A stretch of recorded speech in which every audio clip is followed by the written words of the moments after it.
สบายดียามเช้านะพี่น้องวันนี้สิพาพี่น้องไปใส่บาตรนะตอนนี้เรามาหอดนาวัดแล้วเนาะซื้อขนมเนาะ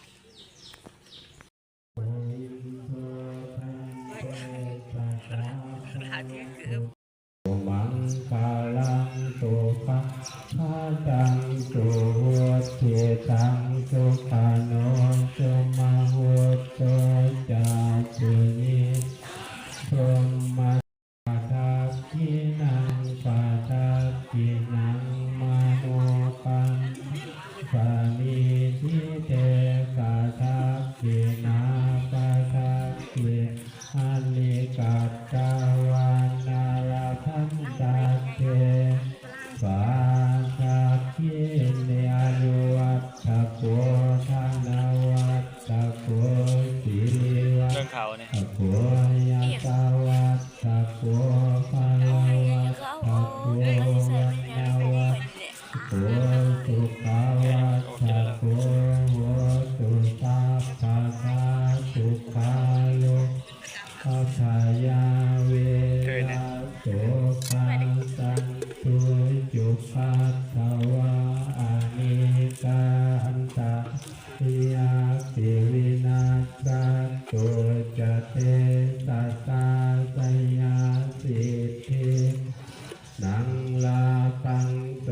ทิงภะคะยังสุขังภาลังสีลิอายุจาวันโนจาปังวุเทจายาสาวาสาตาวาสาจาอายุอสิวาสิทธิ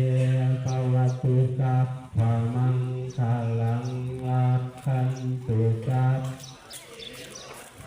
สัพพะพุทธานุภาเวนัสสะโสทิภวันตุเตภะมังคลังรักขันตุสัพพะเทวตาสัพพะธรรมานุวัต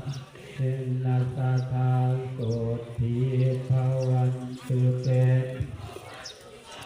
ภะมังคลังรักขันตุสัพพะเทวตาสัพพะสังฆานุเวนัสสะโสทิภวันตุเต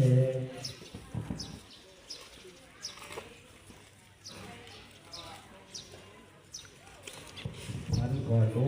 อาหารหลายเลยมีแต่อาหารดีๆโอ้ยักษ์สีกันแล้วเลยโอ้โหมีเถาะสีใจแล้ว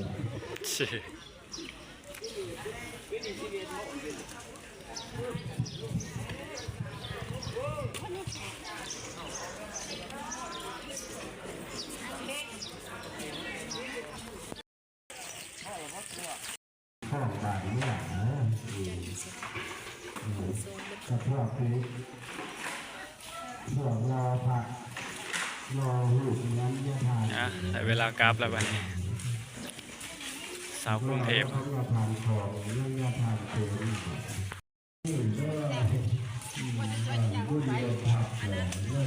บรรยากาศหลังจากใส่บาตรแล้วเนาะถ้าเราเป็นคนที่เราถือว่าผมเอาเรื่องของเราจะตายตัวเองไปเลยทุกคนแล้วเราถึงไม่รู้อีกเลยว่านะถ้ารอพระรูปมันก็มี